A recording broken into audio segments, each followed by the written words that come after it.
चलिए देख लेते हैं प्रश्नावली 3.5 का चौथा का पहला क्वेश्चन। ठीक है, क्वेश्चन ही इतना बड़ा हो गया, पता चला जगह कम बची है। चलो तो ये देखते हैं अटता है कि नहीं।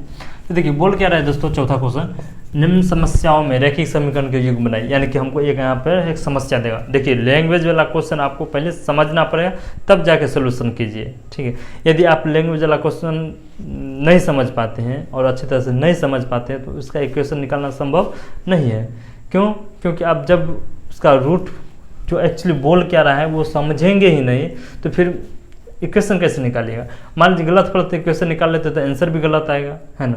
तो उससे चाहे कि न ही बनाए, है ना। क्यों? क्योंकि दिमाग झूठे का खा पाए। तो देखिए यदि आप लैंग्वेज वाला क्वेश्चन को अटेम्प्ट करना चाहते हैं तो बोर्ड एग्जाम में हमेशा हर एक एग्जाम में लैंग्वेज वाला क्वेश्चन 1 या 2 आता ही आता है, वो भी 1-2 नंबर का नहीं, पूरे 5 नंबर का। तो यदि आप चाहते हैं कि 5 नंबर आपके हाथ से न जाएं, ठीक है, तो आप इस वीडियो को ध्यान से देखिए और इस क्वेश्चन को समझने की कोशिश कीजिए। बहुत ही आसान तरीका से हम बताएंगे आपको। तो देखिए बोला और अनेक हल उनके हल यदि अस्तित्व है, यानी कि मान एग्जिस्ट करता है तब। ठीक है, यानी कैसे समझेंगे एग्जिस्ट करता है, तो बराबर नहीं होगा तो भी और सब बराबर होगा तो भी मान एग्जिस्ट करेगा। पहला दूसरा बराबर हो जाएगा, तीसरा बराबर नहीं होगा तो मान एग्जिस्ट नहीं करेगा। कहने का मतलब n/a2 बराबर b/b2 बराबर नहीं होगा c/c2 तब एग्जिस्ट नहीं करता है। तो बोला किसी बीज गणितीय विधि से। अब यहाँ पर देखिए आप पढ़े हैं विलोपन, वज्र, प्रतिस्थापन, ग्राफ, आप किसी भी विधि से इस समीकरण को हल कर सकते हैं। यहाँ पर कोई बाउंडेशन नहीं कि आपको प्रतिस्थापन से करना है कि वज्र से। ठीक है, तो ये एक प्लस पॉइंट है। आपको जो विधि जो मेथड सबसे इजी लगता है उससे आप फ्रैक्शन कैलकुलेट कर दीजिए।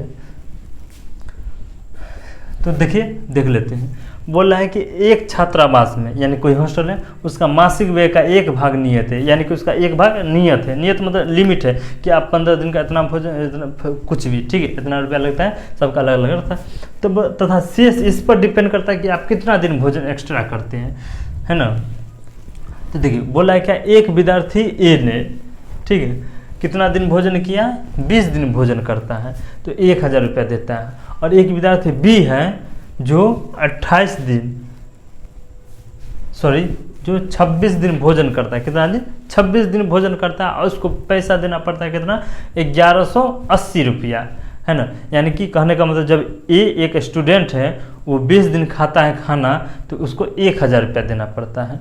ठीक है, जबकि एक स्टूडेंट बी है जो 26 दिन खाना खाता है तो 1180 रुपया देना पड़ता है। तो उसका जो कॉस्ट है वो हमको फाइंड करना है। तो बोला नियत व्यय, यानी कि एक लिमिट तो होगा ना, एक तो लिमिटेशन तो होगा ना उसका, और प्रतिदिन एक्स्ट्रा हम जो भोजन किए हैं उसका व्यय बोला ज्ञात करने के लिए। तो देख लेते हैं, लिखेंगे दोस्तों, माना कि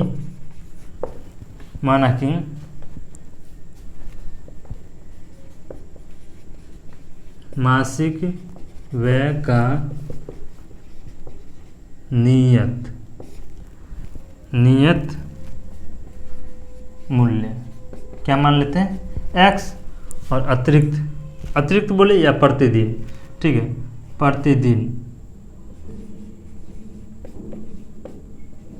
का क्या मान लेंगे, y।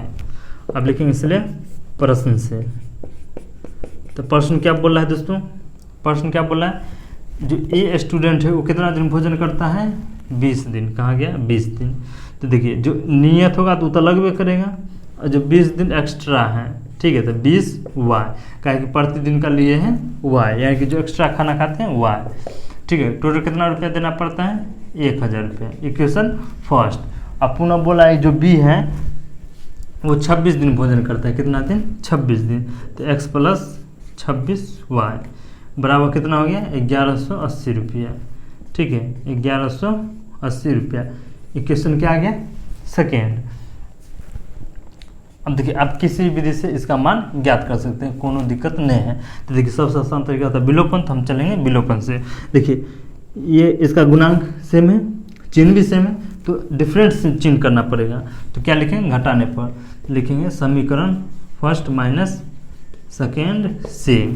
तो देखिए फर्स्ट क्या है, x + 20y बराबर 1000 और x प्लस 26y बराबर 1180। तो देखिए घटाने पर चिन्ह चेंज हो जाएगा, ये कट गया और इधर कितना बच गया 6y। बढ़ाएंगे 7 माइनस तो माइनस लगा देंगे, इधर कितना बच जाएगा 180, काहे कि 1000 तो कट गया, बढ़ाएंगे 7 माइनस तो माइनस माइनस माइनस कट गया 36 18। तो देखिए y का मान कितना आ गया 30। अब किसी एक में मान रख दीजिए,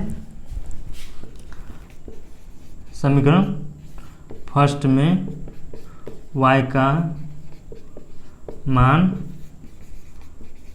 रखने पर, तो देखिए y का मान रख दीजिए। समीकरण फर्स्ट का है, ये है क्या है x प्लस 20y बराबर कितना है 1000 है। तो देखिए x बराबर यहाँ पर याद देंगे, याद देते चलेंगे, x बराबर देखिए x प्लस 20 और y कितना है, y का मान है 30 बराबर कितना है 1000। अब देखिए इधर कितना है 1000 प्लस में जाएगा तो माइनस में, देखिए 3 दूना 600 हो जाएगा। तो ये कितना बचेगा 400। तो x का मान कितना आ गया दोस्तों 400 रुपया, यानी कि नियत मूल्य 400 और प्रतिदिन 30 रुपया। यानी कि वह स्टूडेंट उस हॉस्टल में प्रतिदिन भोजन करता है तो कितना 30 रुपया देना पड़ता है, और एक जो नियत है वो 400 रुपया है। ठीक है, तो आई होप कि यह क्वेश्चन समझ में आ गया होगा। चलिए